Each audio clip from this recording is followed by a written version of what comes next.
Hi everybody, this is Judy at Judy in the Kitchen. Today we're talking about Cinnamon 101 and the health benefits of cinnamon.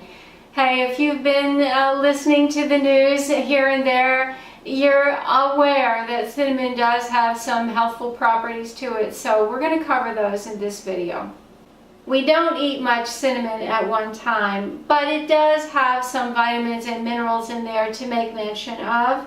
1 teaspoon of cinnamon has all of 6 calories in there, and it also has a little bit of fiber, calcium, potassium, magnesium, phosphorus, vitamin K, and also vitamin A. But more importantly, it has other healthful properties in addition to that list of vitamins and minerals. Cinnamon is known to have antioxidants and anti-inflammatory effects. It's been found to have a lot of polyphenol molecules in there that are known to help to protect the body from harmful free radicals. And the antioxidants in cinnamon have been shown to have the anti-inflammatory effects that can help to protect us from a number of diseases.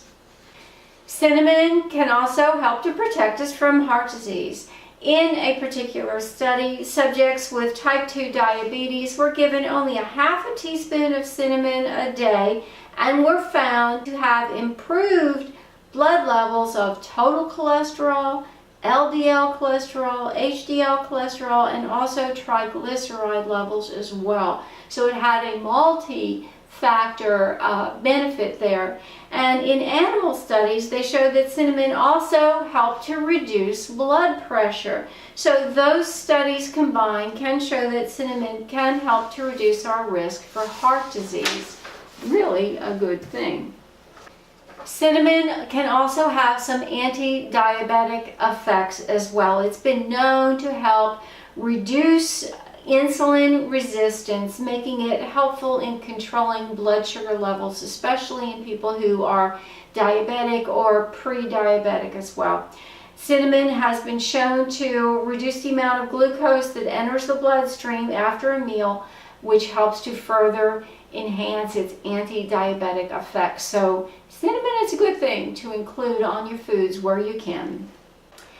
It has also been shown to have some anti-cancer effects. Animal studies found that compounds in cinnamon have been shown to reduce the growth of particular cancer cells and also angiogenesis, and that is the formation of blood vessels that will feed tumors, cancerous tumors. So it does have some anti-cancer effects for you. Cinnamon also has antimicrobial properties as well. There's a factor in cinnamon called cinnamaldehyde that's found in cinnamon oil that's been shown to have antimicrobial properties. That particular cinnamon oil, the cinnamaldehyde, has been found to successfully treat respiratory tract fungal infections. Hey, that's a biggie. It can also inhibit the growth of some harmful bacteria like Listeria and Salmonella. That's really important. So the antimicrobial effects of cinnamon might also help to reduce tooth decay and also remedy bad breath. Why not? So laboratory tests have found that cinnamon oil can be effective in combating also HIV-1, which is the most prevalent strain of the virus that is known to cause HIV in humans. So hey, cinnamon is a good thing to include there for sure. Cinnamon can also help to protect our brains. Researchers have found that Ceylon cinnamon appears to be helpful in protecting the brain against Alzheimer's disease. It appears that the brain's response to insulin is improved through eating cinnamon by protecting the brain from hyperglycemia, too much blood sugar, and helping to prevent cognitive decline. So that's something that we all need to be concerned with. Now, regarding the health benefits and effects, we want to make sure that we don't do something silly by eating cinnamon dry. There used to be something out there called a cinnamon challenge where people would try to eat a certain amount of dry cinnamon. Hey, this is not recommended, okay? It can cause you to choke, can cause you to vomit and even have breathing issues. So please don't do silly things like that. Just use it as a spice on your foods, and that's how it should be eaten. Now, there needs to be some discussion about Ceylon cinnamon versus cassia cinnamon, and we're talking about an active compound that's within cinnamon called coumarin. Cassia cinnamon, not Ceylon cinnamon, has a relatively high amount of coumarin in there. It's a naturally occurring substance that some plants contain as a defense mechanism against predators. Okay, so it's a natural substance that's in there that's used for warding off something that might come along and eat it. A derivative of coumarin is a major component in the drug warfarin. And warfarin is an anticoagulant drug that inhibits the activity of vitamin K in blood clotting. So this is really important. So if you are taking warfarin, you've got to be real careful about the amount of cinnamon that you ingest, okay?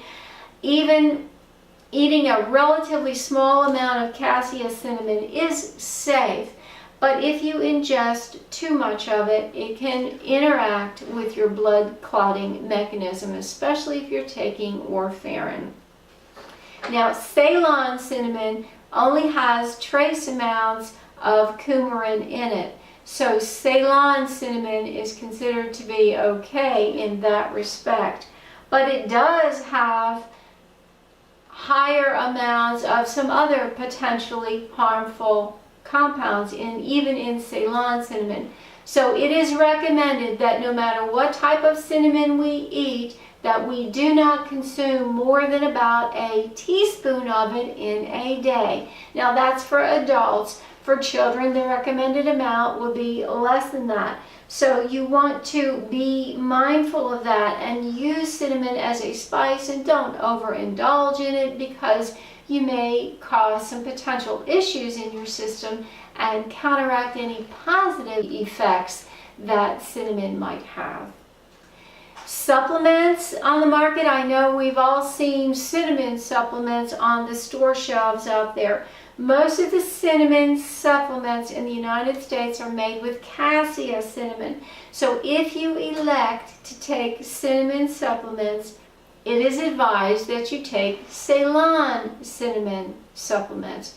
Now in the United States, Ceylon and cassia cinnamons are just labeled as cinnamon. So if you're not sure, it might be advisable to check with the manufacturer to see what type of cinnamon is in that supplement before you take it.